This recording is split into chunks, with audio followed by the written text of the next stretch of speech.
석가모니가 말했습니다. 자신을 등불로 삼고 자신을 의지처로 삼아라. 다른 것을 의지처로 삼지 말라. 이 말이 요즘처럼 지치고 힘든 노후를 살아가는 우리에게 얼마나 필요한 말인지 모릅니다. 자식에게 실망하고 배우자 때문에 속상하고 오랜 지인들은 하나둘 연락이 끊기고 마음 둘 곳이 점점 사라지는 나이가 되면 이 말씀이 가슴 깊이 와닿습니다. 여러분, 한 가지 중요한 질문을 드려볼까요?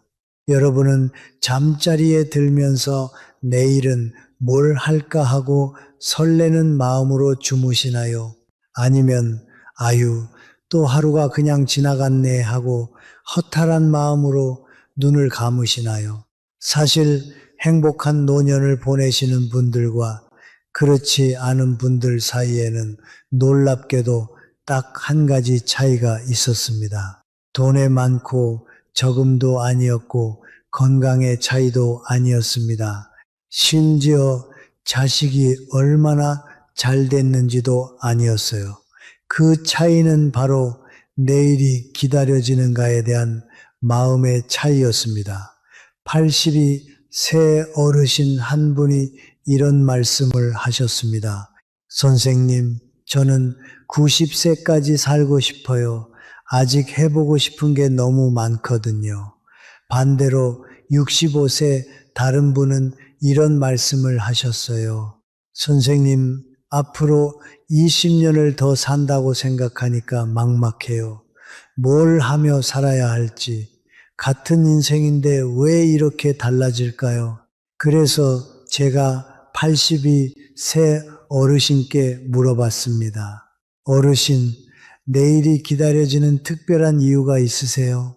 저는 어르신의 이야기를 다 듣고 정말 무릎을 탁 쳤습니다.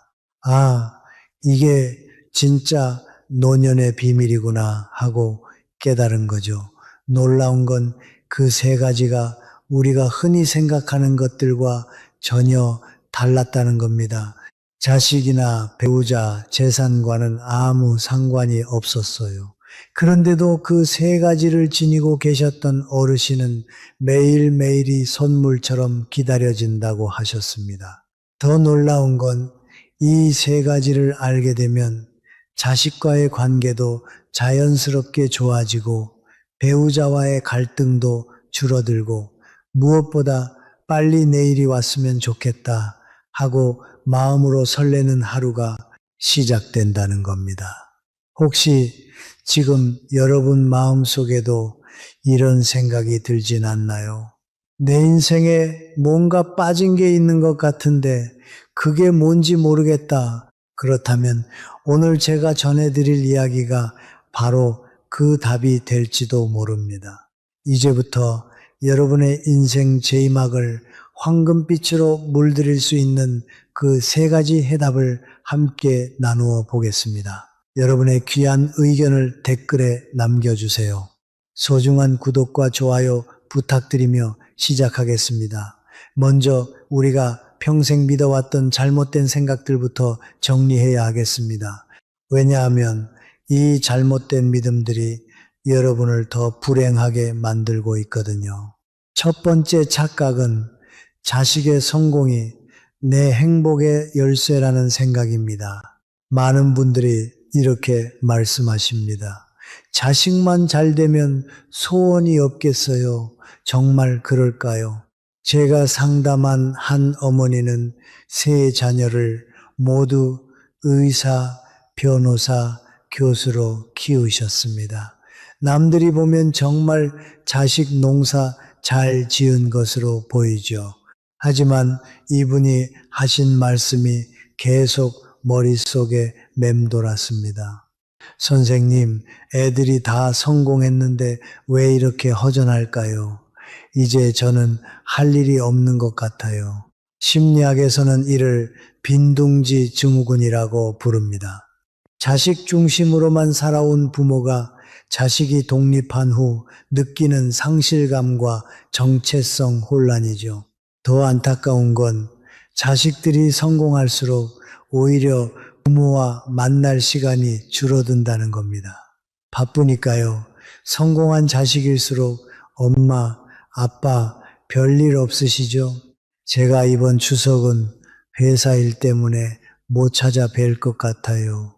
대신 용돈 보내드릴게요. 이렇게 짧은 연락 한 통으로 끝나는 경우가 많습니다. 한 분은 이런 말씀을 하셨어요. 자식이 출세해서 좋긴 한데 이제 만나려면 며느리한테 허락을 받아야 해요. 이번 주는 바빠서 안 된다고 다음 달에 시간 나면 찾아뵌다고 이런 식이에요. 저는 남이 된 것 같아요. 옛말에 부모 마음 자식 모르고 자식 마음 부모 모른다는 말이 있죠. 각자의 삶이 있는 거예요. 그러니 꼭 명심하셔야 합니다. 물론 자식이 잘 되면 기쁘죠. 부모 마음이 어찌 안 그러겠습니까? 하지만 그 기쁨이 내 삶의 전부가 되어서는 안 됩니다. 자식의 성공이 내 행복을 보장해 주지는 않습니다. 두 번째 착각은 배우자가 있으면 외롭지 않을 거라는 생각입니다.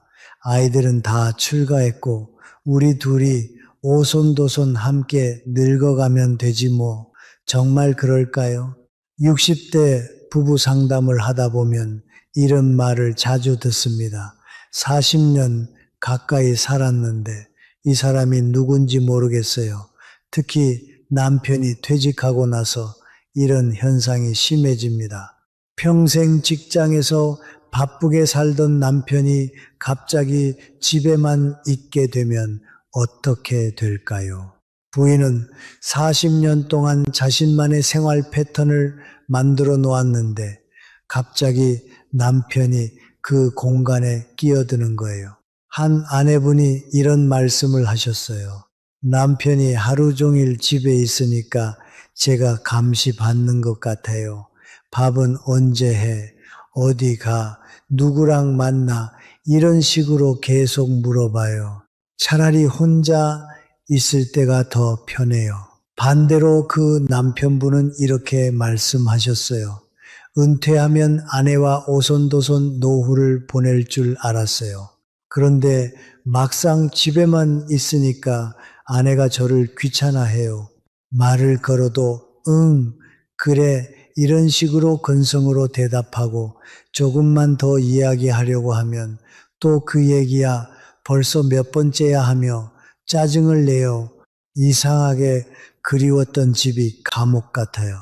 여러분, 이게 현실입니다.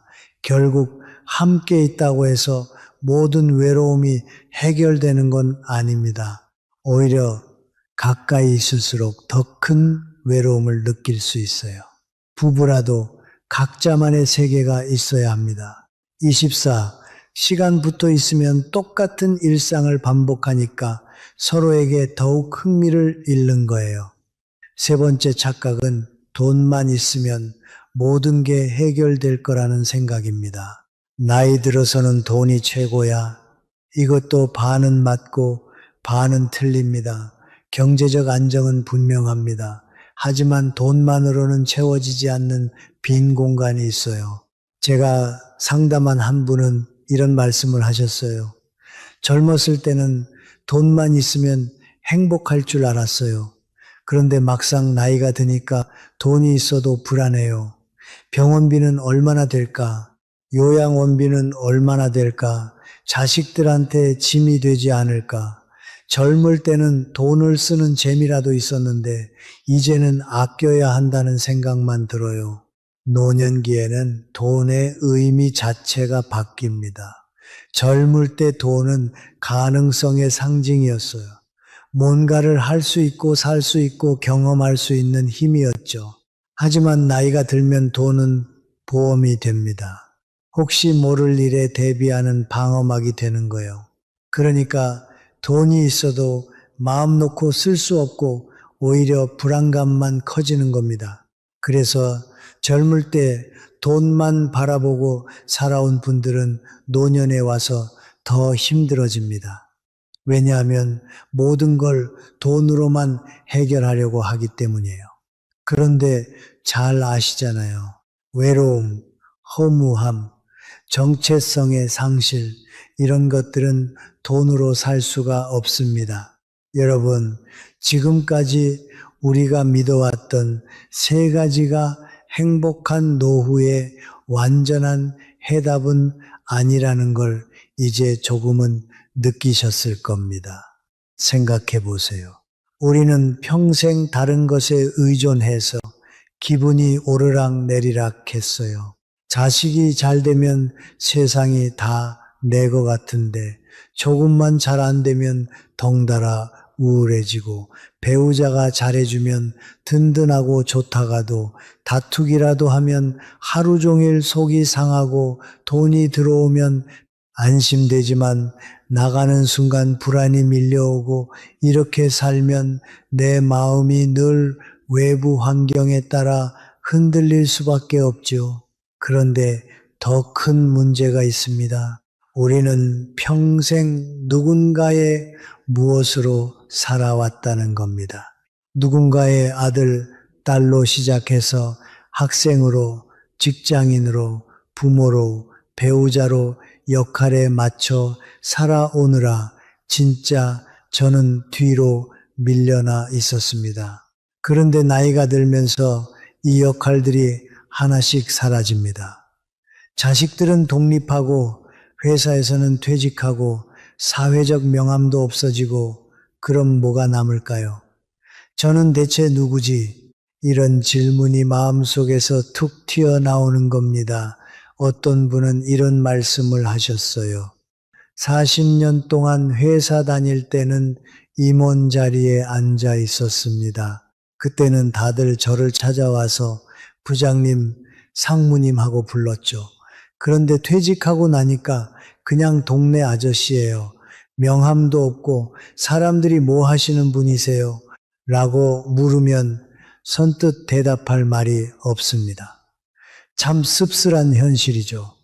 하지만 여기서 중요한 게 있습니다. 이제 여러분은 사실상 자유로워진 겁니다. 누구를 위해서가 아니라 저를 위해 살 수 있는 시간이 찾아온 거예요. 그런데 문제는 그 자유가 너무 낯설고 무섭다는 거예요. 평생 누군가의 기대에 맞춰 살아왔는데 갑자기 이제는 제 마음대로 살아라 하면 어떻게 될까요? 막막합니다. 마치 평생 누군가가 운전해 주던 차 뒷자리에 앉아 있다가 갑자기 핸들을 잡으라며 이제부터 제가 직접 운전해라고 말하는 것과 같습니다. 두렵고 길도 모르겠고 어디로 가야 할지 막막하죠. 진짜 문제는 이겁니다.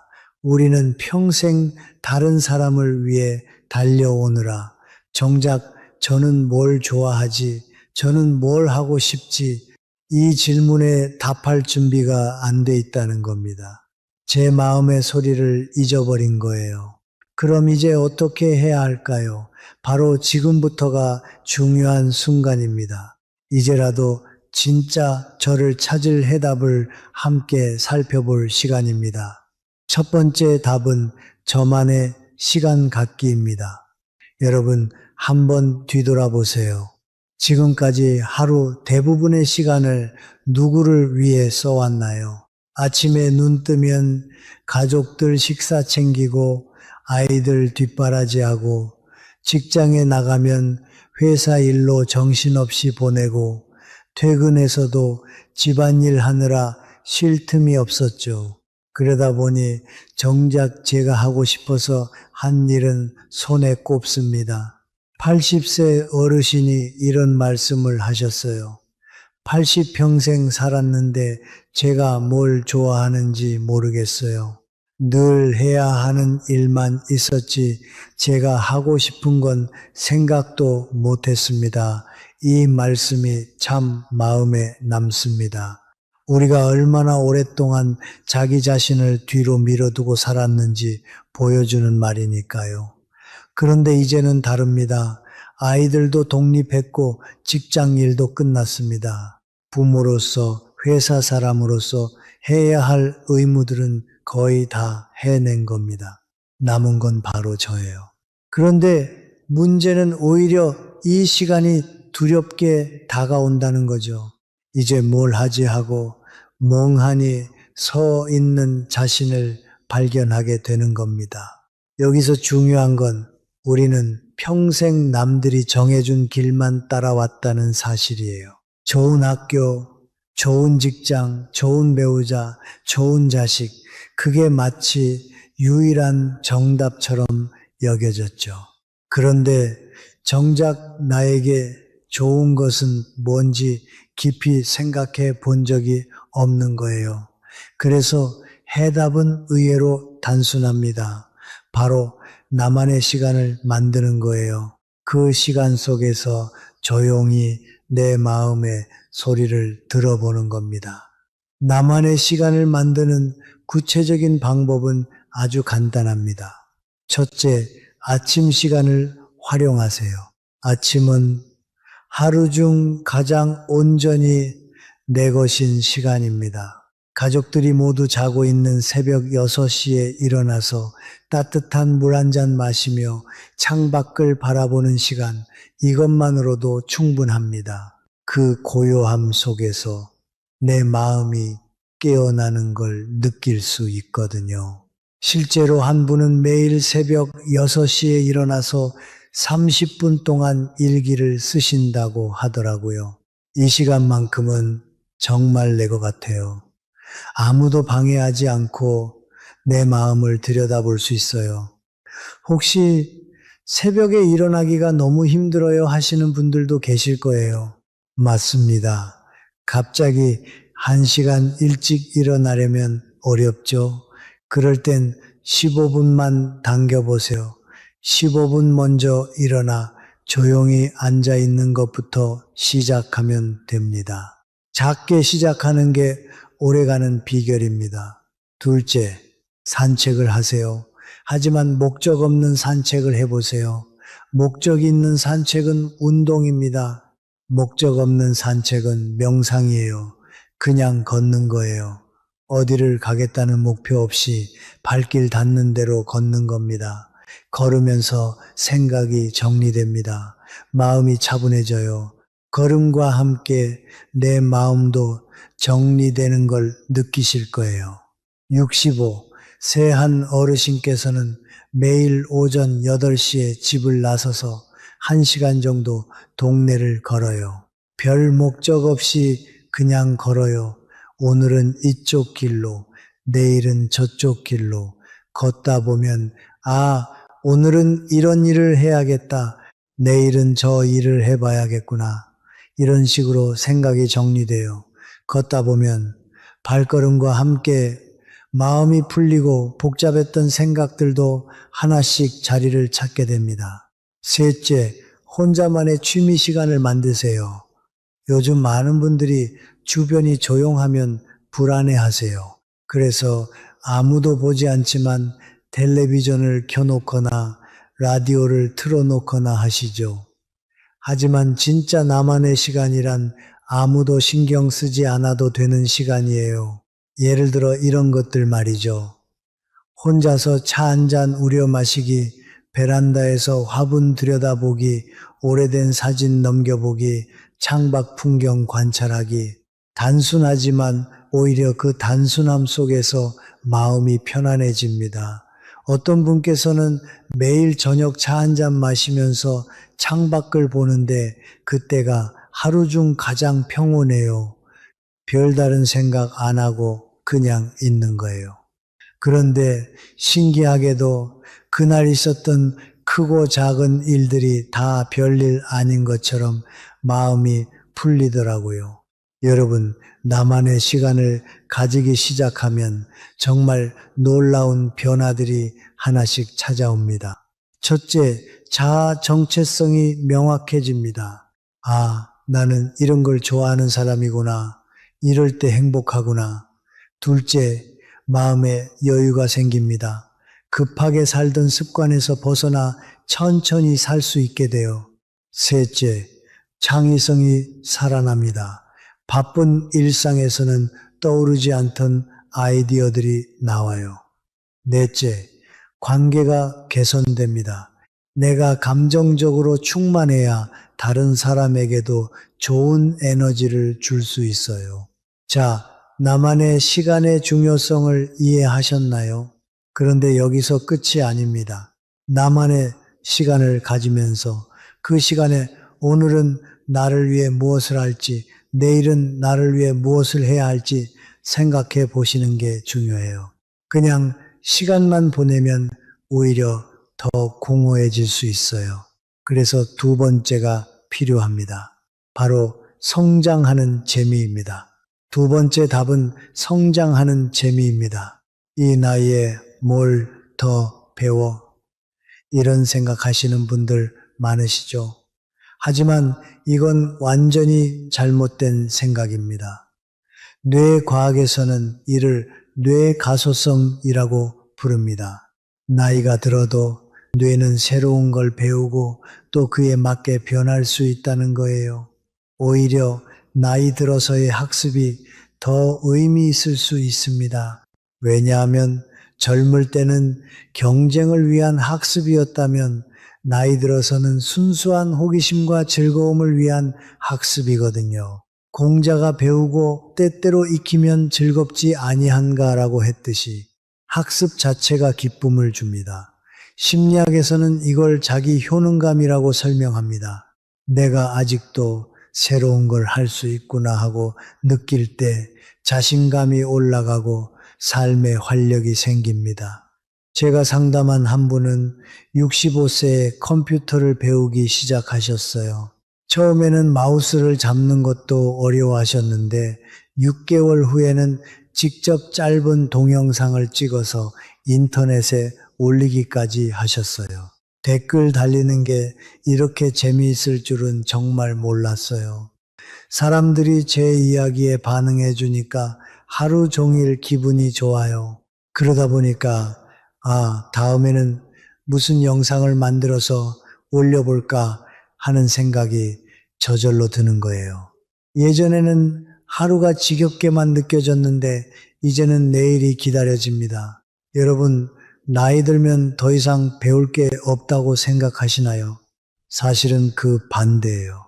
나이에 맞게 성장하는 방법들이 있습니다. 그냥 새로운 걸 한다 수준이 아니라 몸도 쓰고 마음도 쓰고 세상과 연결되는 그런 성장 말이에요. 첫째는 몸으로 배우는 것들입니다. 요가, 태극권, 서예 같은 활동을 해보세요. 그냥 몸만 움직이는 게 아니에요. 호흡을 조절하고 마음을 가라앉히고 집중하다 보면 뇌까지 활짝 깨어납니다. 특히 저는 서예를 꼭 추천드리고 싶습니다.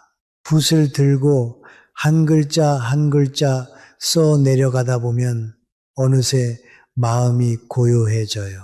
서예는 마음을 그리는 것이라는 말이 괜히 나온 게 아닙니다. 제가 아는 한 분도 서예를 시작하시고 이렇게 말씀하셨어요. 처음엔 붓이 덜덜 떨려서 글자 모양도 엉망이었어요. 그런데 한 3달쯤 지나니까 신기하게 붓이 손에 안정이 되더라고요. 글씨가 안정되니까 제 마음도 같이 차분해졌습니다. 예전에는 사소한 일에도 화가 확 올라왔는데 서예 덕분에 참을성이 생겼어요. 듣기만 해도 뭔가 마음이 차분해지지 않으세요? 둘째는 새로운 기술 배우기입니다. 이 나이에 무슨 스마트폰이야 하고 고개를 저으실 수도 있지만 사실 기술을 배우는 건 젊은 세대와 소통하는 가장 빠른 방법입니다. 손자, 손녀와 메신저로 이야기를 나누고 사진을 주고받고 영상통화를 한 번만 해도 마음의 거리가 훨씬 가까워집니다. 어떤 할머니는 메신저를 배우고 나서 이렇게 말씀하셨어요. 손녀가 대학에 가서 멀리 떨어져 있는데 메신저로 매일 안부를 주고받아요. 예전엔 전화를 걸면 할머니 나 지금 바빠요 하고 끊었거든요. 그런데 메신저는 할머니 사랑해요 하고 이모티콘까지 바로 보내주더라고요. 그게 얼마나 귀여운지 몰라요. 이렇게 간단한 기술 하나가 세대 차이를 확 줄여줍니다. 셋째는 예술 활동이에요. 그림을 그리든 악기를 배우든 노래를 하든 예술에는 나이 제한이 없습니다. 음악은 나이를 모른다는 말처럼 예술 앞에서는 모두가 학생이 되는 거예요. 70세에 우쿨렐레를 배우신 한 분은 처음에 손가락이 굳어서 아이고 이거 안 되겠다 하고 좌절하셨대요. 그런데 3달 만에 아리랑을 완주했을 때 그 얼굴이 얼마나 환하게 빛났는지 모릅니다. 이 나이에 내가 노래를 직접 연주할 수 있을 줄은 꿈에도 몰랐어요.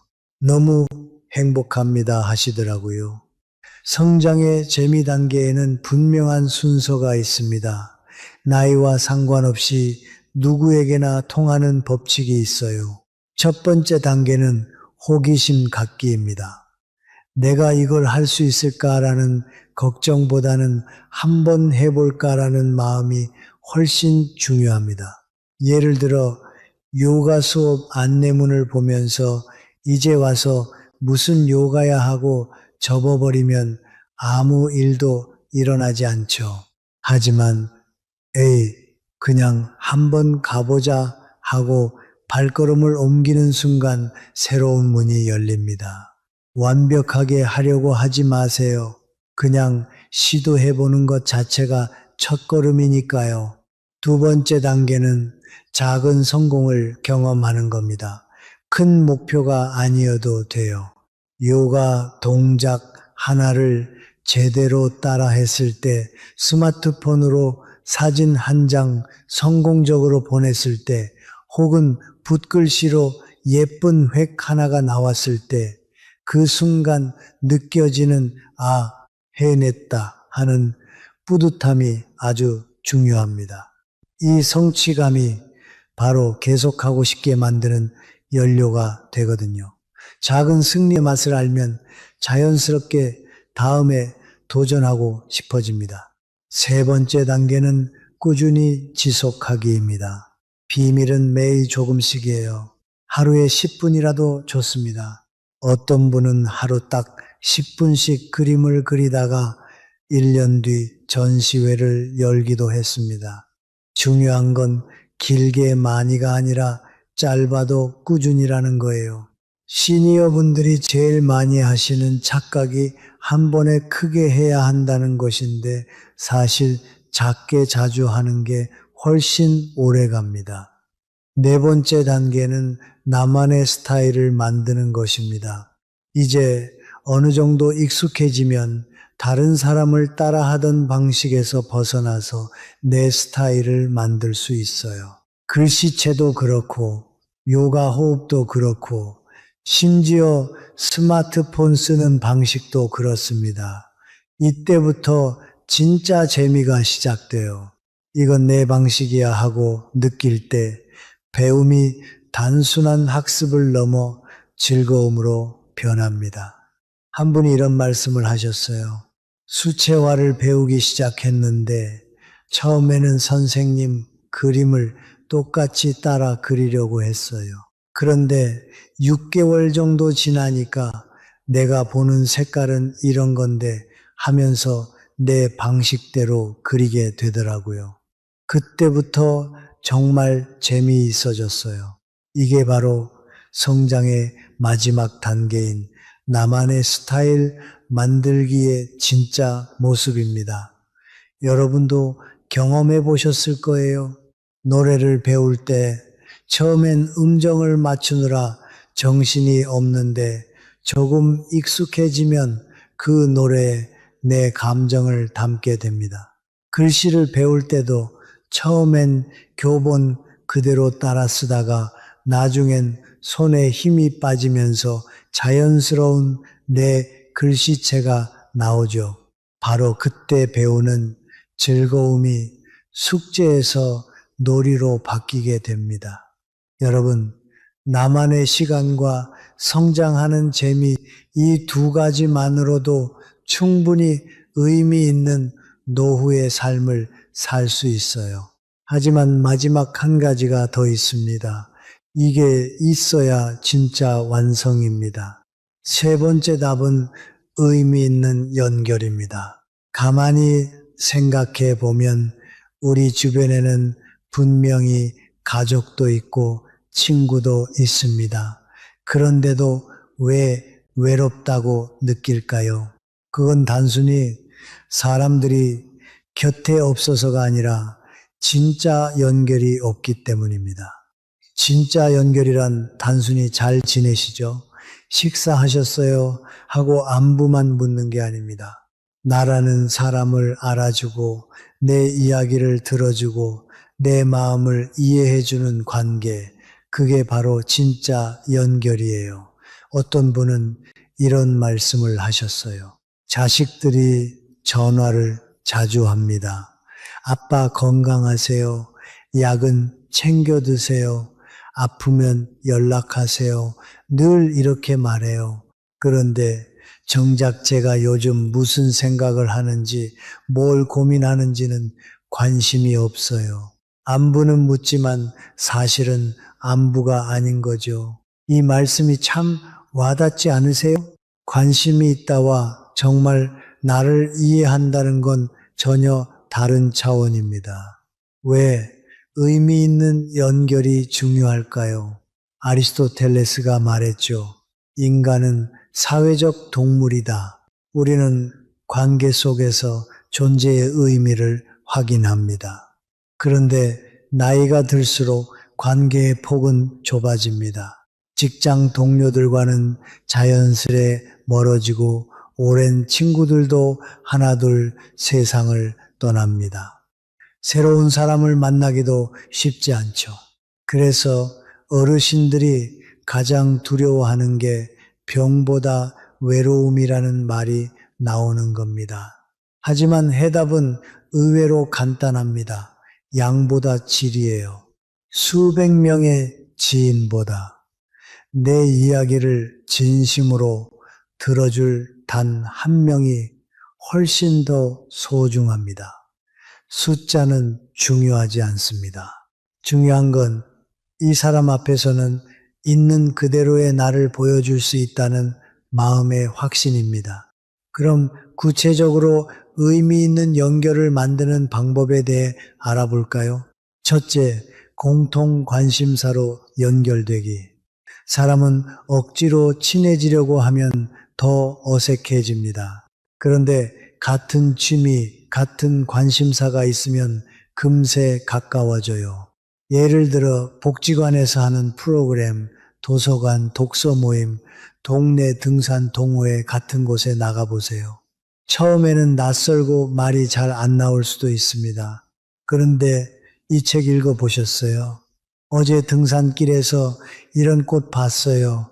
이렇게 얘기하다 보면 대화가 술술 풀립니다. 실제로 사진 동호회에 가입한 한 분이 이런 말씀을 하셨어요.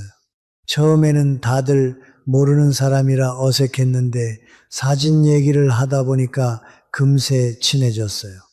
이 사진은 어떻게 찍으셨어요? 저기는 어디예요? 이렇게 대화가 이어지더라고요. 그러다 보니 이제는 같이 사진 찍으러 여행도 가고 전시도 보러 다닙니다. 이게 바로 공통 관심사가 주는 힘이에요. 억지로 애쓰지 않아도 자연스럽게 이어집니다. 둘째, 베푸는 관계 만들기. 관계가 오래 가려면 받기만 해서는 안 됩니다. 나도 뭔가를 주고 베풀 수 있어야 그 관계가 편하고 오래 갑니다.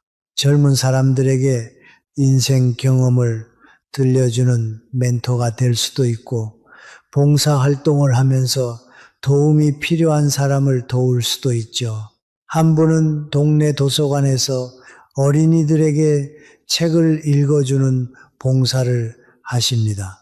그분이 이런 말씀을 하시더라고요. 아이들이 제 이야기를 조용히 들어줄 때 참 뿌듯합니다. 책을 다 읽고 나면 다음에 또 오세요 하고 말하는데 그게 얼마나 힘이 되는지 몰라요. 그 순간 내가 아직 필요한 사람이구나 이런 생각이 들어요. 이렇듯 베풀면 사실은 내가 더 큰 보람과 의미를 얻게 됩니다. 셋째, 세대를 초월한 연결. 또래끼리만 어울리는 것도 좋지만 세대가 다른 사람들과 어울리면 훨씬 더 새로운 세상이 열립니다. 손잡벌되는 젊은이들과 대화를 하면 요즘 세상이 어떻게 돌아가는지 알게 되고 반대로 젊은이들도 어르신들의 지혜와 경험을 배우게 됩니다. 동네 주민센터에서 요리 교실을 연 적이 있었는데 거기서 한 분이 젊은 주부들과 함께 수업을 들으셨습니다. 처음엔 내가 괜히 여기 있는 거 아닌가 싶어 조금 주저하셨대요. 그런데 막상 함께 하다 보니 젊은 사람들은 이런 김치 담그는 법은 처음 배워봐요. 진짜 맛있어요 하고 감탄을 했고 또 젊은이들이 알려주는 간단한 요리법을 배우면서 요즘은 이렇게도 할 수 있구나 하고 신기해 하셨죠. 그때부터 세대 차이보다는 서로에게 배우고 나누는 즐거움이 더 커졌다고 합니다. 이렇게 서로의 세대가 다르기 때문에 오히려 더 신선하고 풍성한 경험이 쌓이는 거예요. 사람 사이의 관계는 결국 대화에서 깊어집니다. 그런데 같은 말을 해도 어떻게 하느냐에 따라 마음이 열리기도 하고 다치기도 하죠. 그래서 연결의 질을 높이는 대화의 황금 규칙이 있습니다. 첫째, 들어주는 대화입니다. 보통은 요즘 어떻게 지내세요? 라고 묻습니다. 물론 나쁜 말은 아니지만 너무 형식적일 때가 많아요. 그런데 요즘 마음은 어떠세요? 라고 묻는 순간 대화가 확 달라집니다. 상대가 단순히 근황이 아니라 속마음을 나눌 수 있게 되거든요. 누군가 내 마음을 진짜로 궁금해 하는구나. 이렇게 느끼게 되면 신뢰가 금세 쌓입니다. 둘째, 경험을 나누는 대화입니다. 많은 분들이 자기도 모르게 내가 젊었을 때는 말이야 하면서 훈계처럼 말씀하세요. 그런데 이건 상대가 듣기 부담스러울 수 있습니다. 대신 나도 그런 경험이 있어요. 나도 한때는 그런 고민을 했어요. 이렇게 말하면 훨씬 따뜻하게 다가갑니다. 똑같이 경험을 말해도 가르치기가 아니라 공감하기로 바뀌는 거죠. 상대는 이분도 나랑 같은 길을 걸었구나 하고 더 편안해집니다. 셋째, 질문하는 대화입니다. 만남에서 내 이야기만 하다 보면 상대는 듣기만 하다가 지쳐요. 그래서 꼭 질문을 건네야 합니다. 그때 기분이 어떠셨어요? 그 일을 하면서 제일 기억에 남는 건 뭐예요? 이런 질문이 대화를 깊게 만들어줍니다. 상대는 자기 이야기를 털어놓으면서 더 가까워졌다고 느끼거든요. 한 분이 이런 말씀을 하셨어요. 예전에는 만나면 제 이야기만 했어요. 손자 자랑, 건강 이야기, 옛날 무용담. 그런데 어느 날 상대 이야기를 들어봤더니 훨씬 재밌더라고요. 이분도 이런 고민이 있구나, 이런 꿈이 있구나 하면서 새롭게 보였어요. 그때부터 대화가 훨씬 즐거워졌습니다. 결국 대화는 말을 많이 하는 게 중요한 게 아닙니다. 상대 마음을 들어주고 경험을 나누고 질문으로 관심을 표현하는 것, 이 세 가지만 실천해도 연결의 질이 눈에 띄게 달라집니다. 나만의 시간, 성장하는 재미, 의미 있는 연결, 이 세 가지는 따로 존재하는 게 아니라 서로 연결되어 있습니다. 나만의 시간을 통해 내가 진짜 원하는 것을 알게 되고 그것을 배우면서 성장하는 재미를 느끼고 그 과정에서 같은 관심을 가진 사람들과 의미 있는 연결을 만들어 가는 거예요. 예를 들어 나만의 시간에 나는 글쓰기를 좋아하는구나를 발견했다면 글쓰기를 배우면서 성장하는 재미를 느끼고 글쓰기 모임에 참여해서 같은 관심사를 가진 사람들과 연결되는 거죠. 한 분이 이런 경험을 해보셨어요. 매일 아침 혼자만의 시간에 일기를 쓰시다가 나는 요리에 대한 추억이 많구나를 발견하셨대요. 그래서 요리 클래스에 등록해서 새로운 요리법을 배우고 그곳에서 만난 사람들과 함께 요리 모임도 만드셨어요. 지금은 일주일 내내 삶이 기대된다고 하십니다. 석가모니가 말했듯이 자신을 등불로 삼고 자신을 의지처로 삼는 삶이 진짜 자유로운 삶입니다.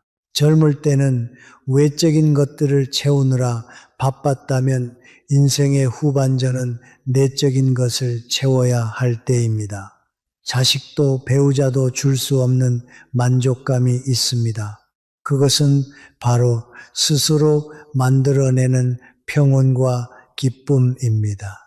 여러분의 인생 후반전이 진짜 여러분다운 시간이 되기를 바랍니다. 나만의 시간 속에서 성장하는 재미를 느끼고 의미 있는 사람들과 연결되어 살아가는 그런 삶 말이에요. 여러분 꼭 기억하셨으면 합니다. 남에게 의지하지 않고도 행복할 수 있는 사람, 그 사람이야말로 진짜 자유를 얻은 사람입니다. 돈이나 건강도 물론 중요하지만 결국 마지막까지 우리를 지탱해 주는 건 내 안의 등불입니다. 오늘 이야기가 여러분께 작은 도움이라도 되었기를 바라며 앞으로도 여러분의 건강과 행복을 진심으로 응원하겠습니다. 오늘 영상 끝까지 함께 해주셔서 감사합니다. 항상 만복이 깃드시길. 커피 한 잔에 5,000원이라고요? 비싸네. 그냥 집에서 믹스 커피 마실래요? 그렇게 말씀하시던 분의 통장에는 놀랍게도 1억 5천만 원이 있었습니다. 5천 원을 아끼시다가 결국 그 1억 5천만 원을 한 번도 제대로 쓰지 못하고 떠나셨습니다. 그런데 더 놀라운 반전은 그 다음이었습니다. 자식들이 그 돈을 물려받아 2년도 안 돼서 다 써버렸다는 겁니다. 평생을 악착같이 모은 돈이 순식간에 사라진 겁니다. 더 충격적인 건 통계입니다. 60대 이상이 보유한 자산의 68%가 사망시까지 쓰이지 않고 상속된다고 합니다. 평생 모은 돈의 일부를 본인이 쓰지 못하는 겁니다.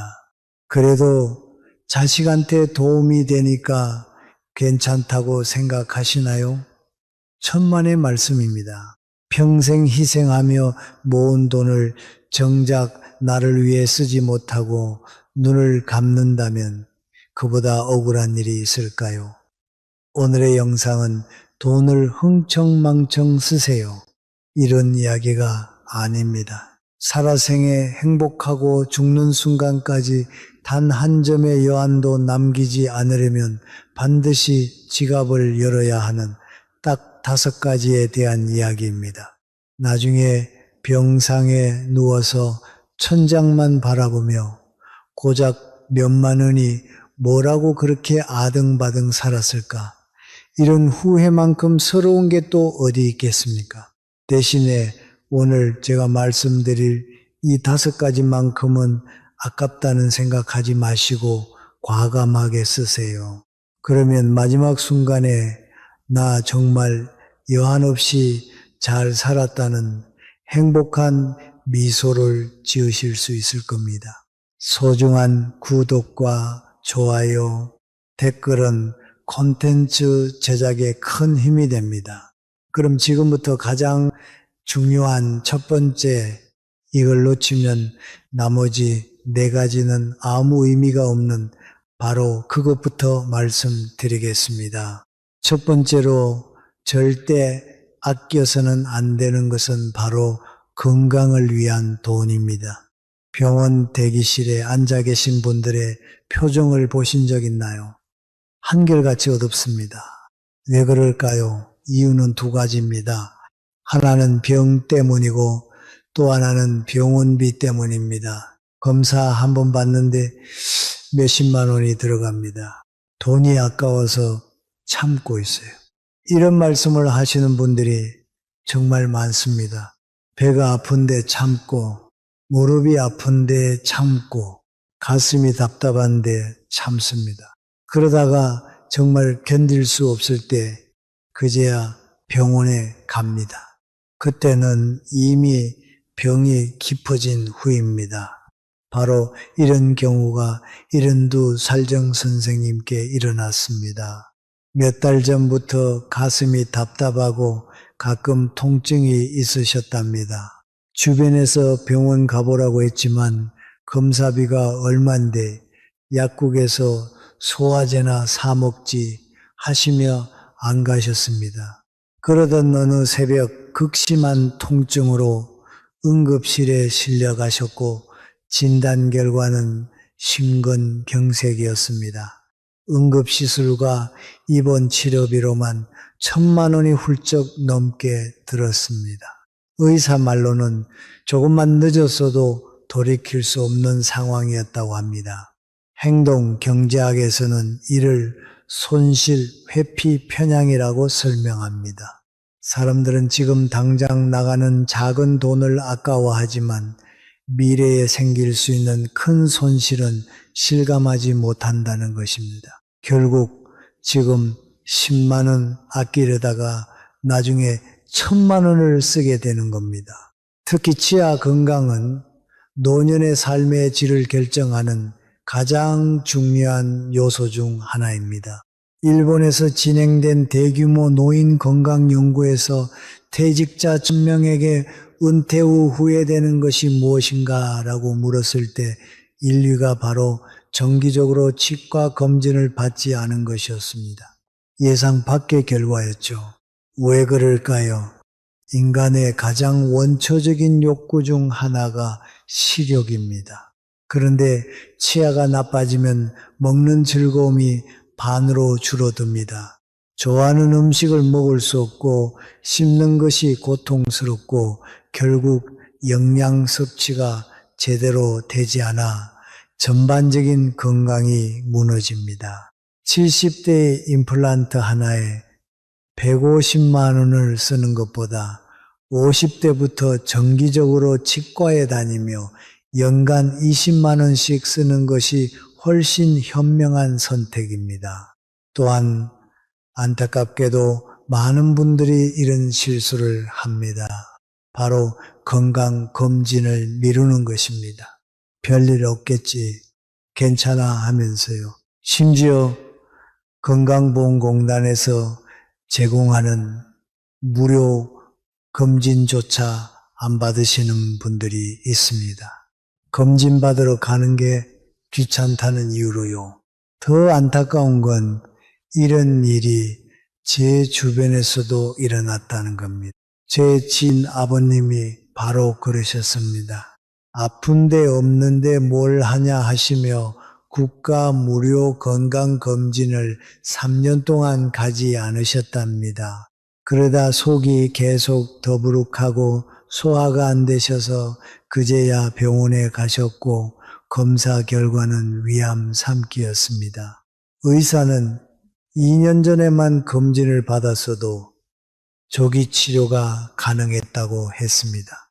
결국 위를 절반 이상 절제하는 큰 수술을 받으셨고 항암 치료에만 1년이 걸렸습니다. 치료비는 3,000만 원이 넘게 들었습니다. 여러분, 암이든 당뇨든 초기에 발견하면 90% 이상 완치됩니다. 문제는 증상이 나타났을 때는 이미 많이 진행된 상태라는 것입니다. 그때는 치료가 어렵고 비용도 엄청나게 들어갑니다. 60대 이후부터는 병원과 친해지는 편이 좋습니다. 부자들이 괜히 주치가 있는 게 아닙니다. 어딘가가 만성적으로 아프면 참지 말고 병원에 가서 정확한 진단을 받으세요. 약을 처방받았으면 의사가 지시한 대로 끝까지 복용하세요. 좀 나은 것 같다며 임의로 끊으면 병이 재발하거나 악화될 수 있습니다. 영양제는 사치일까요? 아닙니다. 나이가 들면 음식만으로는 필요한 영양소를 충분히 섭취하기 어렵습니다. 특히 칼슘, 비타민 D, 오메가3 같은 것들은 골다공증과 심혈관 질환 예방에 필수적입니다. 대한노인병학회 연구에 따르면 적절한 영양제 섭취가 노년기 삶의 질 향상에 큰 도움이 된다고 합니다. 운동시설 이용료도 아깝다고 생각하지 마세요. 헬스장에 다니거나 수영을 배우거나 요가를 하는 것, 이 모든 것이 건강 투자입니다. 한 달에 10만 원 운동비가 아깝다고 안 움직이다가 당뇨, 고혈압, 심장병이 오면 평생 약값으로 수천만 원을 쓰게 됩니다. 기억하세요. 건강관리의 핵심은 아플 때 치료하는 것이 아니라 아프기 전에 예방하는 것입니다. 여러분, 건강을 위한 돈은 쓰는 것이 아니라 투자하는 것입니다. 그것도 수익률이 가장 확실한 투자입니다. 건강하면 돈도 덜 들고 삶도 즐길 수 있고 가족에게도 짐이 안 됩니다. 여러분의 건강이 가족에게도 가장 큰 선물이라는 거 아시죠? 건강한 부모님이 자식들에게는 최고의 유산입니다. 그러니 건강 지키는데 돈 쓰는 것 절대 아깝다고 생각하지 마세요. 그런데 건강만큼 중요한 게 하나 더 있습니다. 매일매일의 행복과 직결된 것입니다. 두 번째로 절대 아껴서는 안 되는 것은 바로 입으로 들어가는 돈입니다. 인간에게는 5가지 감각이 있습니다. 시각, 청각, 후각, 촉각, 그리고 미각. 나이가 들면 이 감각들이 하나씩 둔해집니다.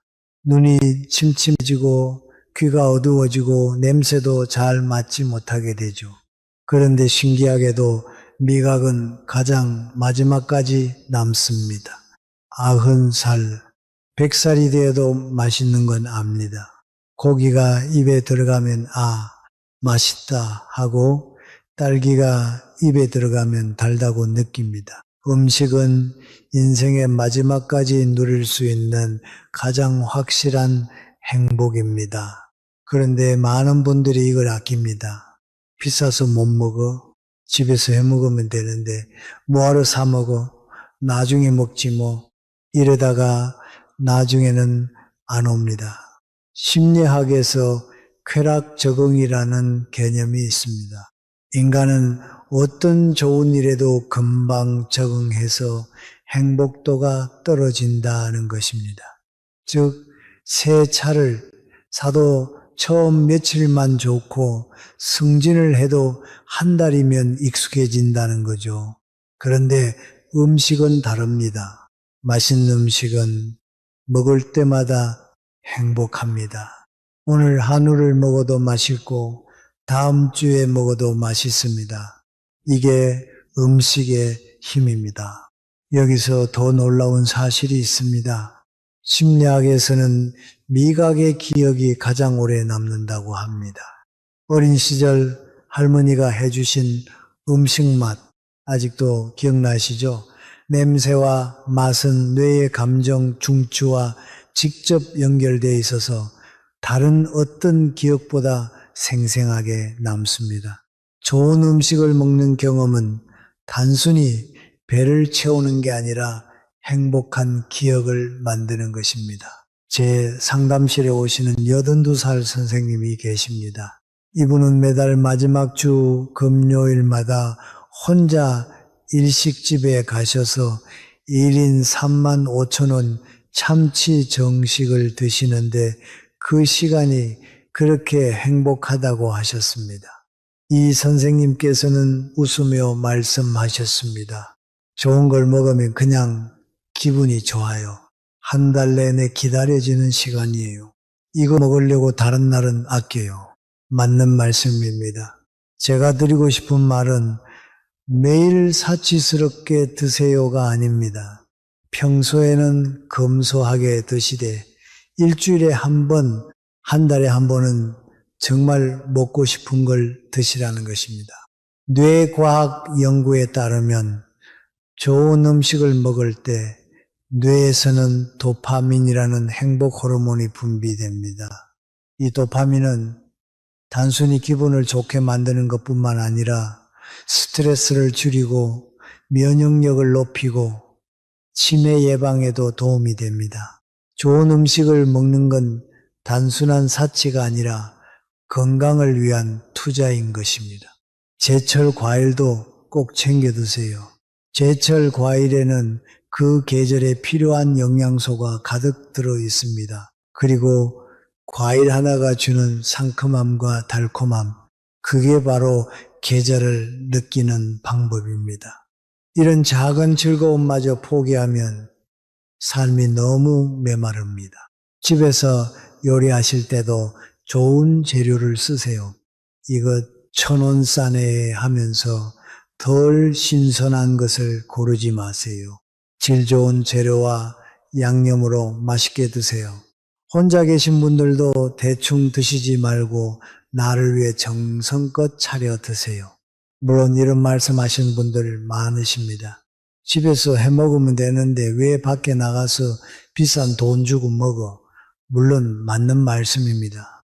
하지만 가끔은 그 수고로움에서 벗어나도 됩니다. 평생 가족들 밥 챙기느라 고생하셨잖아요. 이제는 가끔 누가 차려준 밥을 드셔도 됩니다. 그것도 하나의 행복입니다. 생각해 보세요. 나이가 들수록 누릴 수 있는 즐거움이 하나둘 줄어듭니다. 운동도 힘들어지고 여행도 어려워지고 취미 생활도 제한됩니다. 하지만 음식은 다릅니다. 90세가 되어도 100세가 되어도 먹는 즐거움은 계속됩니다. 그 즐거움을 지금 아끼면서 살 이유가 있을까요? 기억하시나요? 앞서 말씀드린 위암 판정을 받으신 제 지인 아버님, 그분이 그렇게 절약하며 사셨습니다. 외식은 1년에 손에 꼽을 정도이고 그것도 자식들이 데리고 갈 때만 하셨죠. 한우는 비싸다고 절대 안 드시고 초밥도 생선에 밥 얹은 게 왜 이렇게 비싸냐며 안 드셨습니다. 그러다 그렇게 위암 선고를 받으신 겁니다. 제가 병문안을 갔을 때 아버님께서 하신 말씀이 아직도 귀가에 생생합니다. 건강할 때 먹고 싶은 거 다 먹을 걸. 돈이 뭐가 중요해.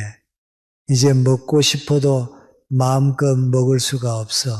그렇게 말씀하시며 눈시울을 붉히셨어요.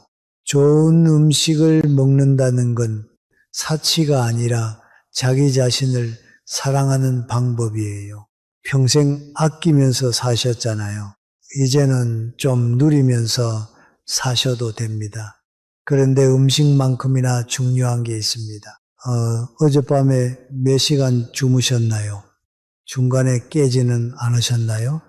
아침에 일어났을 때 허리는, 어깨는 괜찮으셨나요? 세 번째로 절대 아껴서는 안 되는 것은 편안함을 위한 돈입니다. 이 정도면 참을 만해. 이 말을 입버릇처럼 하고 계시진 않나요? 낡은 침대, 더워도 안 트는 에어컨, 발 아픈 신발 조금만 더 참자고 하시죠. 젊었을 때는 조금 불편해도 참을 수 있었습니다. 딱딱한 바닥에서 자도 괜찮았고 더워도 참고 추워도 견딜 수 있었습니다. 하지만 나이가 들면 다릅니다. 불편함은 단순한 불편으로 끝나지 않습니다. 그것이 고통이 되고 질병이 되고 결국 수명을 깎아먹습니다. 실제로 한 70대 부부는 20년 된 침대를 쓰다가 자식들이 사준 새 침대로 바꾸셨습니다. 처음에는 멀쩡한 침대 왜 바꾸냐며 싫어하셨대요. 그런데 한 달 후에는 진작에 바꿀 걸 이렇게 편할 줄 몰랐다고 하셨답니다. 허리 통증도 줄고 잠도 깊이 주무신다고 하세요. 그래서 가장 먼저 침대에 투자하셔야 합니다. 하루 8시간, 인생의 3분의 1을 침대에서 보냅니다. 그런데 아직 쓸만한데 뭐라며 20년 된 매트리스를 계속 사용하는 분들이 많습니다. 푹신한 침대는 사치가 아닙니다. 등과 허리 건강을 지켜주는 의료 도구입니다. 잠이 최고의 보약이다. 이런 말이 괜히 있는 게 아닙니다. 100만 원, 200만 원, 침대가 비싸게 느껴지시죠? 그런데 10년을 쓴다고 가정하면 하루 300원입니다. 요즘 붕어빵도 1000원인데 하루 단돈 300원으로 매일 편안한 잠을 살 수 있다면 결코 비싼 게 아닙니다. 베개도 침대 못지않게 중요합니다. 아무리 좋은 침대에서 자도 베개가 안 맞으면 경추에 문제가 생깁니다. 베개는 너무 높아도 너무 낮아도 목 건강을 해칩니다. 누웠을 때 목뼈가 자연스러운 일자가 되는 높이, 그게 딱 맞는 베개입니다. 에어컨과 난방비도 아끼지 마세요. 더운 여름날 전기세 아깝다고 에어컨을 안 틀고 더위를 참다가 온열 질환으로 응급실에 가는 어르신이 수없이 많습니다. 겨울도 마찬가지입니다. 난방비 아낀다고 춥게 지내시면 혈압이 올라가고 심장에 무리가 갑니다. 특히 새벽에 화장실 갈 때 갑자기 추운 공기에 노출되면 뇌졸중이나 심근경색의 위험이 크게 높아집니다. 전기세 몇만 원 아끼려다 생명을 잃을 수 있습니다. 편한 신발 역시 필수입니다. 신발이 너무 비싸다 하시면서 10,000원, 20,000원짜리 신발만 고집하시는 분들 많습니다. 하지만 발은 제2의 심장이라고 불립니다. 발이 편해야 걷기가 편하고 걷기가 편해야 활동량이 늘어나고 활동량이 늘어나야 건강이 유지됩니다. 발에 잘 맞고 쿠션이 좋은 신발은 10만 원 정도 하지만 그 신발을 3년 신는다면 하루에 100원도 안 됩니다. 하루 100원으로 내 평생의 발을 지킨다면 절대 비싼 게 아닙니다. 안경과 보청기도 절대 아껴서는 안 됩니다. 잘 안 보여도 참고 잘 안 들려도 참는 분들이 많습니다. 하지만 이것은 단순히 불편함이 아니라 뇌기능 저하와 연결됩니다. 보고 듣는 자극이 줄면 뇌 활동이 떨어지고 결국 사회적 고립으로 이어지면서 우울증과 치매의 위험이 급격히 높아집니다. 눈과 귀를 위한 지출은 무조건 나를 위한 투자입니다. 집도 나이에 맞게 바꾸셔야 합니다. 욕실에 손잡이를 달고 미끄럼 방지 매트를 깔고 조명을 밝게 바꾸는 것만으로 낙상 사고를 크게 줄일 수 있습니다. 낙상 한 번이면 몇 년 동안 고생하는 것 다들 잘 아시잖아요. 여기서 중요한 심리 습관 하나를 바꿔야 합니다. 많은 노년층들이 나는 이 정도로도 충분해 평생 이렇게 살았는데 뭐라고 말씀하십니다. 하지만 이것은 겸손이 아니라 자기 방치입니다. 스스로에게 물어보세요. 여러분은 편안하게 살 자격이 없습니까? 평생 열심히 살아온 여러분은 편한 침대에서 잘 권리가 없습니까? 좋고 편한 신발 한 켤레 신을 자격이 없습니까? 행동 경제학자들은 이를 자기 보상의 역설이라고 말합니다. 사람들은 타인을 위해서는 돈을 쓰지만 정작 자기 자신을 위해서는 아끼는 경향이 있다는 것입니다. 특히 평생을 희생하며 살아온 세대일수록 이 경향이 강합니다. 하지만 이제는 멈춰야 합니다. 자기 자신을 위해 쓰는 것이 이기적인 것이 아니라 당연한 권리입니다. 한 노년학 전문가가 이런 말을 했습니다. 편안함에 투자하는 노인들이 더 오래 더 행복하게 산다. 불편함을 참는 건 인내가 아니라 자기 학대다. 여러분, 노년의 편안함은 더 이상 호사가 아니라 필수라는 것을 잊지 마세요. 그런데 건강도 음식도 편안함도 참 중요합니다. 하지만 생애의 마지막 순간에 사람들이 가장 후회하는 것, 그것은 바로 이것을 아꼈다는 사실입니다. 네 번째로 절대로 아끼면 안 되는 것은 바로 경험과 추억을 위한 돈입니다. 여러분, 인생에서 가장 크게 후회하는 게 뭔지 아세요? 정말 놀랍게도 한 일이 아니라 못한 일입니다.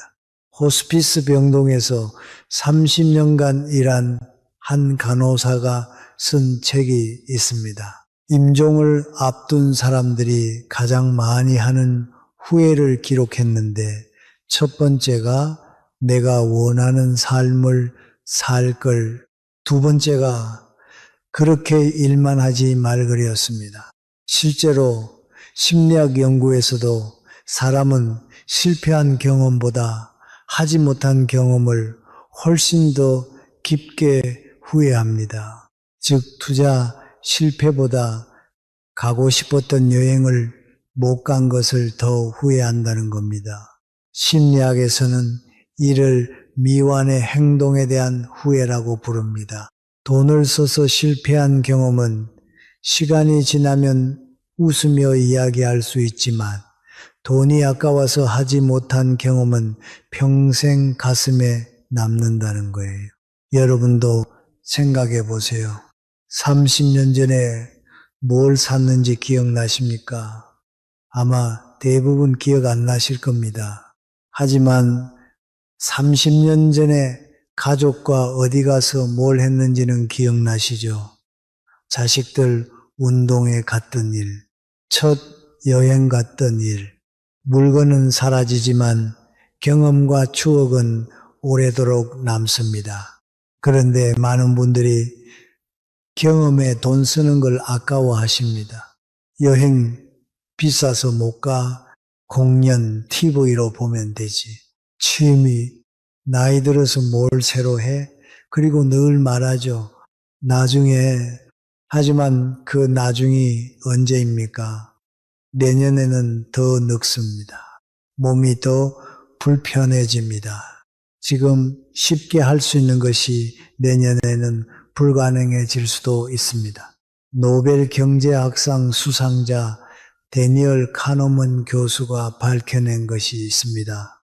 사람들은 돈을 쓸 때 미래의 자신을 상상하지 못한다는 겁니다.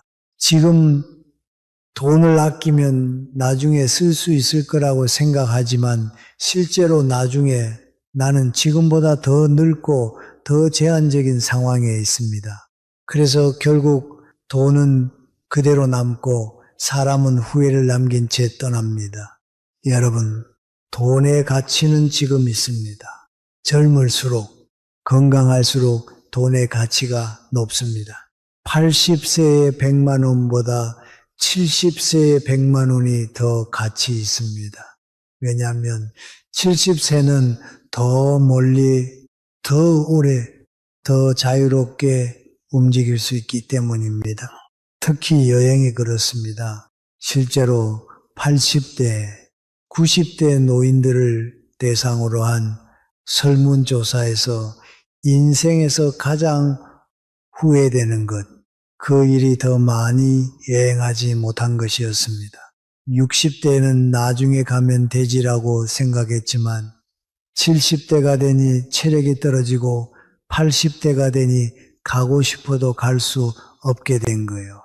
여행은 돈이 너무 많이 들으라고 생각하시나요?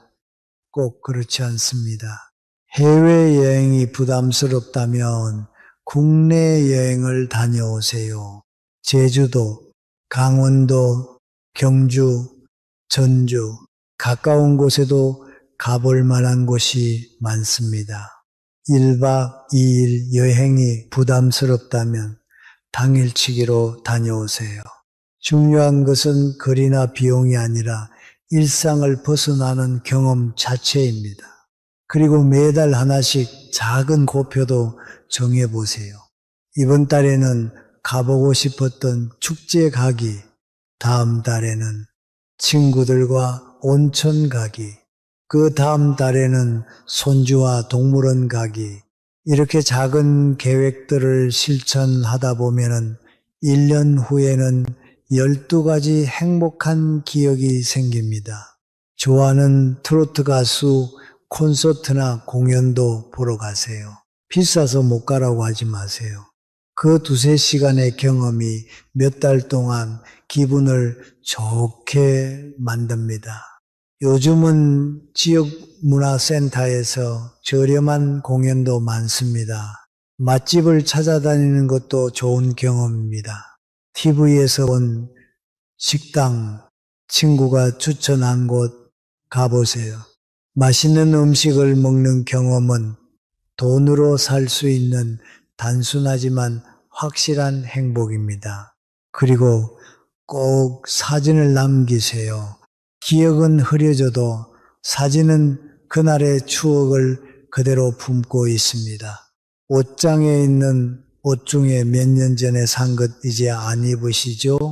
물건은 낡고 유행이 지나면 가치가 없어집니다. 하지만 10년 전 여행 사진은 어떻습니까? 볼 때마다 행복했던 순간이 되살아나죠. 경험과 추억은 절대 낡아지지 않습니다. 오히려 시간이 지날수록 더 소중해집니다. 여러분, 생애 마지막에 가장 후회하는 것은 너무 많이 썼다가 아니라 하고 싶은 걸 못했다입니다. 마지막 순간 통장 잔고 보면서 미소 짓는 사람 본 적 있으세요? 본 적 없습니다. 하지만 가족 사진을 보며 여행 이야기를 하며 행복했던 추억을 떠올리며 미소 짓는 사람은 수없이 많습니다. 이것만은 꼭 기억하세요. 경험에 투자하는 돈은 절대 낭비가 아닙니다.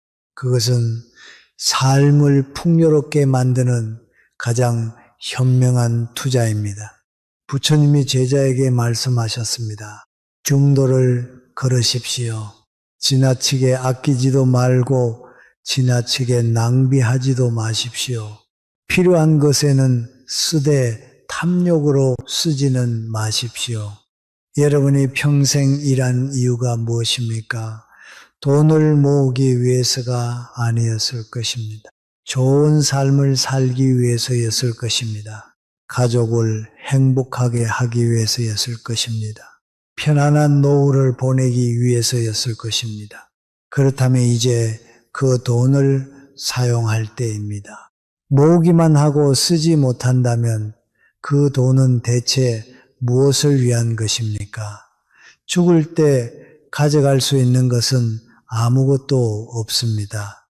집도, 차도, 통장의 숫자도 가져갈 수 없습니다. 가져갈 수 있는 것은 단 하나, 여러분이 살아온 순간들, 경험했던 것들, 사랑했던 사람들과의 추억뿐입니다. 평생을 다른 사람들을 위해 희생하며 살았다면 남은 시간만큼은 자기 자신을 위해 사세요. 여러분은 충분히 그럴 자격이 있습니다. 죽을 때 여한이 없도록 그렇게 사세요. 그리고 이어서 다음 주제를 공유하겠습니다. 나이 들수록 외모를 더 가꿔야 하는 이유. 노후에 마음보다 외모가 중요한 결정적 이유. 나이가 들면 외모보다 마음이 중요하다고들 합니다. 하지만 세상을 살아가다 보면 외모는 정말 중요합니다. 심리학에서도 사람은 상대를 평가할 때 첫 3초 안에 이미 호감과 비호감을 결정한다고 합니다. 이제 나이도 있는데 뭘 꾸며 이런 생각 한 번쯤 해보셨을 겁니다. 그러다 어느 날은 거울 앞에 서는 것조차 귀찮아 피하게 될 때도 있죠. 하지만 여러분 나이 들수록 외모를 더 가꿔야 합니다. 이건 허영심이 아니고 젊어 보이려는 헛된 욕심도 아닙니다. 이건 나 자신을 존중하는 방식이고 건강을 지키는 방법이며 품격 있게 나이 드는 지혜입니다. 우리가 흔히 생긴 대로 산다는 말을 합니다. 이 말의 진짜 의미는 타고난 얼굴 생김새가 인생을 결정한다는 뜻이 아니라 어떻게 살아왔는지가 외모에 고스란히 드러난다는 뜻입니다. 오늘은 돈 한 푼 들이지 않고도 귀티나게 그리고 죽을 때까지 품격 있게 사는 법을 함께 이야기해 보겠습니다. 소중한 구독과 좋아요 부탁드리며 가장 중요한 이야기부터 시작하겠습니다. 여러분, 이런 경험 있으시죠? 하루 종일 집에만 있으면서 세수도 제대로 하지 않고 머리도 빗지 않고 잠옷 차림으로 있었던 날, 그날 기분이 어떠셨나요? 괜히 우울하고 무기력했을 겁니다. 반대로 외출 약속이 있어서 깨끗이 씻고 단정하게 옷을 입었던 날은 어땠나요? 기분이 한결 나아지고 자신감이 생기지 않으셨나요? 이것은 우연이 아닙니다. 우리의 몸과 마음은 긴밀하게 연결되어 있기 때문입니다. 기분이 좋을 때는 어깨가 펴지고 표정이 밝아집니다. 반대로 마음이 우울한 날은 어깨가 축 처지고 표정이 굳어집니다. 즉 마음이 외모에 영향을 주는 것이죠. 그런데 여기서 중요한 사실이 있습니다. 반대로 외모를 가꾸면 마음도 좋아진다는 사실입니다. 심리학에서는 이 행동이 감정을 이끈다고 합니다. 많은 분들이 이렇게 말씀하십니다. 기분이 좋아야 꾸미지 우울한데 어떻게 꾸며? 하지만 사실은 정반대입니다. 우울할 때일수록 세수를 하고 옷을 갈아입고 머리를 빗어야 합니다. 그 작은 행동이 마음의 문을 조금씩 여는 열쇠가 됩니다. 한 연구 결과를 보면 자신의 외모에 관심을 갖고 단정하게 가꾸는 시니어 분들의 우울증 발생률이 그렇지 않은 분들에 비해 현저히 낮았다고 합니다. 남편을 잃고 한동안 방에서만 틀어박혀 지내던 60대 여성분이 계셨습니다. 걱정이 된 딸이 억지로 미용실에 모시고 가서 염색과 파마를 해드렸다고 해요. 거울에서 완성된 자신의 모습을 보고 깜짝 놀라셨답니다. 내가 이렇게 생겼었나 하시면서 한참을 거울을 보셨대요. 그날 저녁에는 집에 가자마자 옷장을 뒤지셨답니다. 이 머리에 이 옷이 어울리겠다 하시면서요. 그날 이후 조금씩 마음의 문을 열기 시작하셨고 지금은 노인정에서 봉사활동을 하시며 활기찬 생활을 하고 계십니다. 이분께 무슨 일이 일어난 걸까요? 염색과 파마 한 번으로 인생이 바뀐 걸까요? 아닙니다. 파마가 바꾼 건 머리 모양이 아니었어요. 자신을 대하는 태도가 바뀐 겁니다. 거울 속에서 괜찮은 자신을 발견하는 순간 뇌에서는 엄청난 변화가 일어납니다. 나는 아직 살아있고 가치 있는 존재야 라는 신호가 전신으로 퍼져 나가는 거예요. 외모를 가꾸는 것은 단순히 거치장이 아니라 바로 자존감의 시작입니다. 젊었을 때는 타고난 외모가 큰 영향을 미치지만 나이가 들면 타고난 생김새보다 얼마나 자신을 가꾸고 왔는지가 훨씬 더 중요해집니다. 아무리 잘생긴 사람도 관리를 하지 않으면 금방 초라해 보이지만 평범하게 태어난 사람도 꾸준히 관리하면 귀티나고 품격 있어 보입니다. 젊을 때는 세상이 우리에게 관심을 주지만 나이가 들면 스스로 자신에게 관심을 가져야 합니다. 세상이 나를 잊더라도 나만큼은 나를 잊지 말아야 합니다. 그런데 말입니다. 외모를 가꾸는 건 자신만을 위한 게 아닙니다. 여러분을 대하는 사람들의 태도도 달라집니다.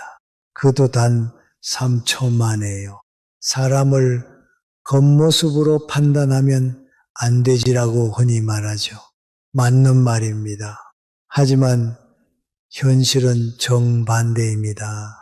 사람들은 첫 인상의 80%를 외모로 판단합니다.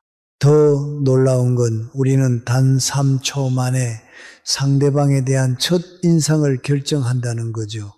이 사람이 나에게 위협적인지 신뢰할 만한지 가까이 해도 될지를 순간적으로 평가하는 겁니다.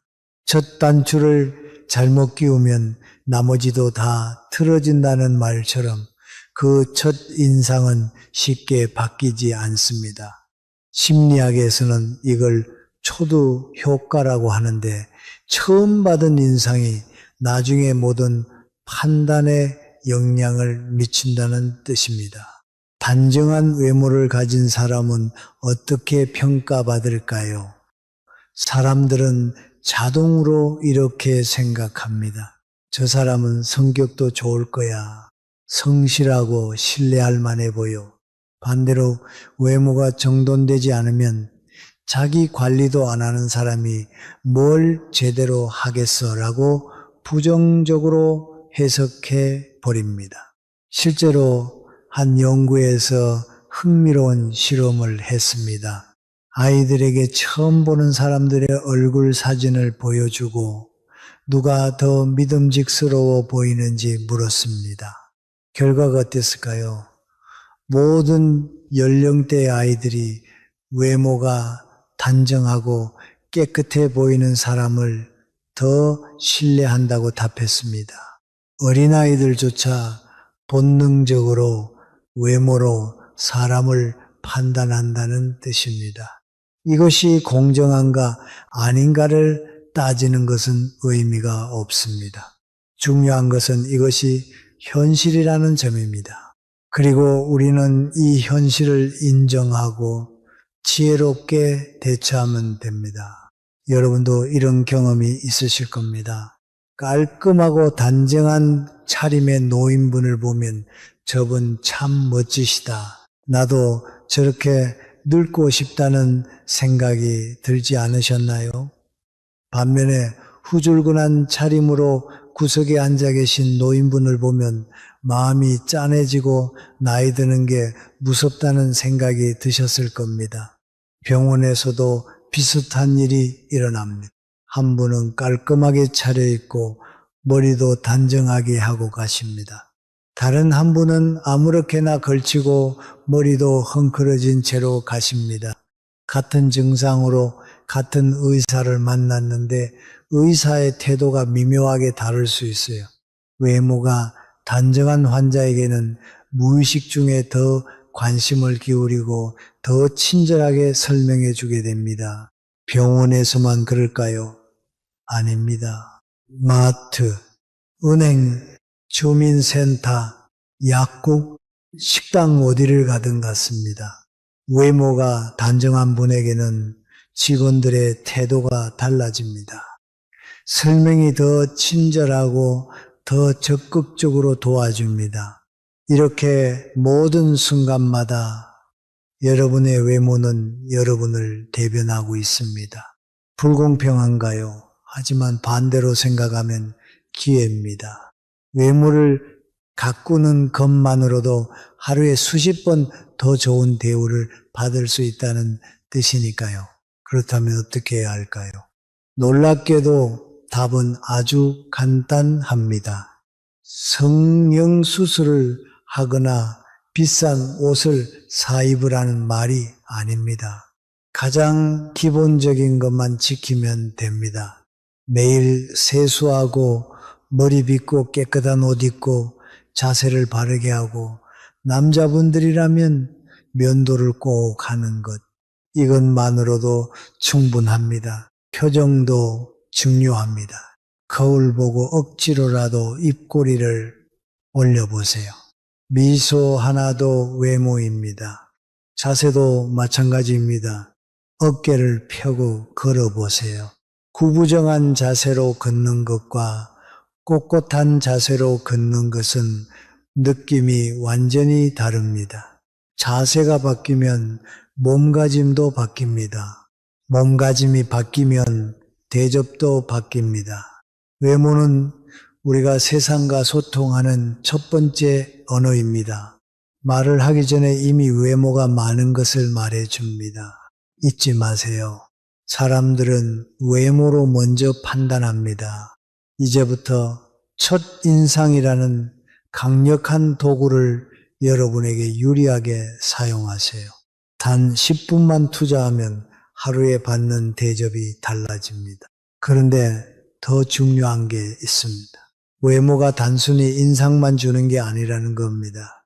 실제로 여러분의 건강과도 직결되어 있다는 사실 알고 계셨나요? 나이 들수록 외모가 곧 건강이 됩니다. 의사들이 환자를 처음 봤을 때 가장 먼저 확인하는 게 뭔지 아십니까? 바로 외모입니다. 얼굴색, 자세, 옷차림, 머리 상태, 이 모든 것이 건강 상태를 말해줍니다. 외모가 깔끔하고 단정한 사람은 대부분 건강 관리도 잘하고 있습니다. 반대로 외모를 소홀히 하는 사람은 건강도 나빠지기 쉽습니다. 왜 그럴까요? 외모를 가꾸는 과정 자체가 건강 관리이기 때문입니다. 세수하고 머리 감고 옷을 입는 모든 신체 활동을 통해 팔을 들고 허리를 굽히고 다리를 움직입니다. 이게 바로 전신운동입니다. 매일 아침 이런 활동을 하는 사람과 그냥 누워있는 사람, 누가 더 건강할까요? 연구 결과에 따르면 매일 아침 외모를 가꾸는 노년층은 낙상 사고가 훨씬 적습니다. 옷을 입고 신발을 신으면서 자연스럽게 균형 감각을 유지하고 근육을 사용하기 때문입니다. 또한 외출할 준비를 하면서 자연스럽게 활동량이 늘어나고 이것이 전반적인 건강 증진으로 이어집니다. 더 중요한 건 외모를 가꾸면 밖으로 나가고 싶은 마음이 생긴다는 것입니다. 멋있게 차려입으면 사람을 만나고 싶어지고 외출하게 되면 자연스럽게 걷게 되고 그 자체가 건강입니다. 또 한번 생각해 보세요. 예쁘고 멋진 옷만 입는다고 해서 오해가 날까요? 아닙니다. 몸이 받쳐줘야 합니다. 몸매를 가꾸려면 식단 조절과 운동을 해야 하죠. 옷을 멋있게 입고 싶다는 마음이 혈압과 혈당을 잡히게 만들고 근육도 유지시킵니다. 외모는 동기이고 건강은 결과입니다. 그리고 그 결과는 다시 더 나은 외모로 나타납니다. 완벽한 선순환입니다. 정신 건강도 마찬가지입니다. 외모를 가꾸면서 자존감이 높아지고 우울증과 치매 위험이 크게 감소합니다. 한 요양병원에서 실험을 했습니다. 환자들을 두 그룹으로 나눠서 한 그룹은 매일 아침 간호사가 세수를 시키고 머리를 빗겨주고 깨끗한 옷을 입혔습니다. 다른 그룹은 환자가 원할 때만 도와줬습니다. 6개월 후 첫 번째 그룹의 회복 속도가 2배 이상 빨랐고 우울증 발병률도 훨씬 낮았습니다. 단지 외모를 가꾸어 준 것 뿐인데 말입니다. 외모를 가꾸는 건 허영이 아닙니다. 생존 전략입니다. 몸과 마음을 건강하게 유지하는 가장 확실한 방법입니다. 거울 앞에 서서 자신을 가꾸는 그 10분이 약 열흘보다 효과가 좋을 수 있습니다. 그렇다면 구체적으로 어떻게 외모를 가꿔야 할까요? 돈을 많이 써야 할까요? 비싼 옷을 사야 할까요? 아닙니다. 큐티는 돈이 아니라 태도에서 나옵니다. 돈이 많아야 외모를 가꿀 수 있다고 생각하시는 분들이 많습니다. 비싼 옷을 입어야 멋있어 보이고 명품을 들어야 큐티가 난다고요. 그런데 사실은 전혀 그렇지 않습니다. 큐티는 돈이 아니라 태도에서 나옵니다. 저는 길을 걷다가 가끔 그런 분들을 봅니다. 옷은 그냥 평범한데 뭔가 굉장히 품이 있어 보이는 분들, 한눈에 저분 멋있다 싶은 사람들 있잖아요. 그분들을 유심히 보면 공통점이 딱 하나 있어요. 바로 청결함과 단정함입니다. 옷은 비싸지 않아도 다림질이 되어 있고 구두는 오래된 것 같아도 잘 닦여 있습니다. 머리는 흐트러지지 않고 손톱도 깨끗합니다. 이게 전부입니다. 이것만으로도 충분히 큐티가 납니다. 진짜 문제는 비싼 옷이 없다는 게 아니라 청결하지 못하다는 겁니다. 아무리 좋은 옷을 입어도 얼룩이 있으면 초라해 보입니다. 아무리 멋진 신발을 신어도 더러우면 볼품없어 보입니다.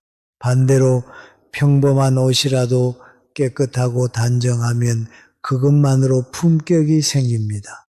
그럼 큐티는 어떻게 만들어질까요?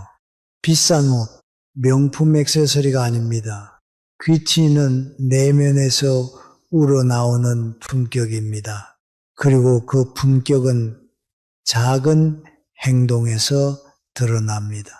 첫째는 청결함입니다. 특히 나이가 들면 피부와 머리에서 특유의 냄새가 날 수 있습니다.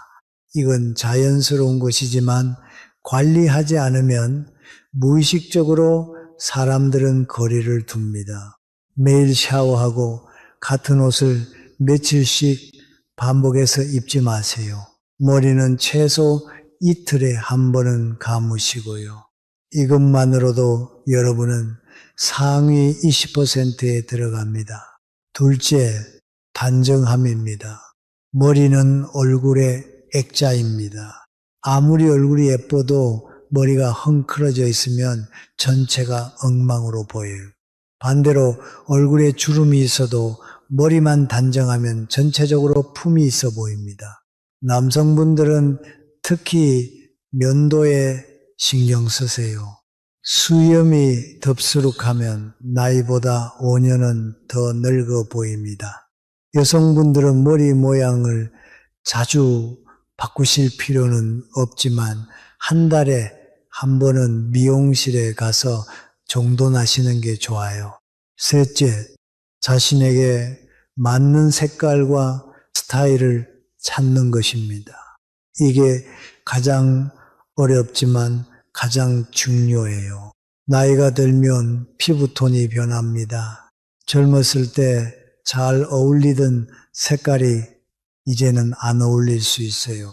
그래서 자신의 현재 피부톤에 맞는 색깔을 찾아야 합니다. 일반적으로 나이가 들수록 밝고 부드러운 색깔이 잘 어울립니다. 너무 어둡고 강한 색은 오히려 얼굴을 더 칙칙하게 만들어요. 파스텔 톤이나 베이지, 크림색 같은 것이 대부분의 시니어 분에게 잘 어울립니다. 옷 스타일도 중요합니다. 너무 타이트한 옷은 오히려 체형의 변화를 부각시킵니다. 적당히 여유 있으면서도 군더더기 없는 스타일이 가장 품이 있어 보여요. 여러분, 귀티는 특별한 사람들만 가질 수 있는 게 아닙니다. 누구나 가질 수 있습니다. 단지 매일 조금씩 자신을 가꾸는 습관만 있으면 됩니다. 링컨은 이렇게 말했습니다. 40이 되면 자신의 얼굴에 책임을 져야 한다. 나이가 들수록 살아온 삶이 얼굴에 그대로 드러난다는 의미입니다. 살아온 방식이 표정을 만들고 그 표정이 결국 얼굴을 만듭니다. 욕심이 많았던 사람은 욕심 많은 얼굴이 됩니다. 불평불만이 많았던 사람은 불만스러운 얼굴이 됩니다. 반대로 감사하며 살았던 사람은 온화한 얼굴이 되고 베풀며 살았던 사람은 인자한 얼굴이 됩니다. 70대 김 여사님과 박 여사님은 같은 동네에 삽니다. 두 분은 나이도 비슷하고 형편도 비슷하고 외모도 비슷한 분들입니다. 하지만 주변 사람들의 평가는 완전히 다릅니다. 김 여사님은 항상 웃는 얼굴입니다. 주름이 많지만 그 주름이 따뜻해 보입니다. 사람들이 김 여사님을 만나면 기분이 좋아집니다.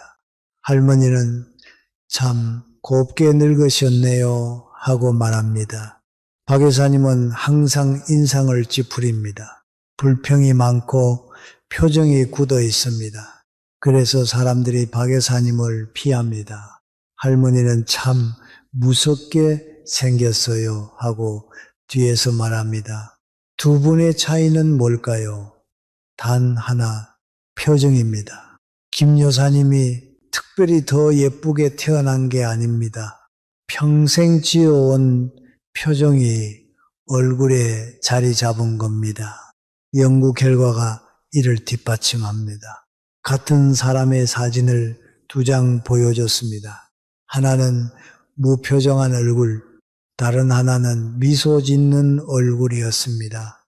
둘 중 누가 더 젊어 보이나요? 라는 질문에 90%가 미소 짓는 얼굴을 선택했습니다. 무표정한 얼굴은 실제보다 5년 더 늙어 보였고 미소 짓는 얼굴은 5년 더 어려 보였다고 합니다. 표정 하나로 10년의 차이가 난 겁니다. 왜 그럴까요? 미소는 얼굴 근육을 위로 올립니다. 입꼬리가 올라가고 뺨이 올라가고 눈가가 올라갑니다. 이 자체가 리프팅 효과를 냅니다. 반대로 찡그린 표정은 모든 것을 아래로 처지게 만듭니다.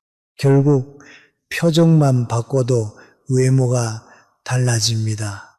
최고의 성형은 다이어트라는 말이 있지만 진짜 최고의 성형은 표정입니다.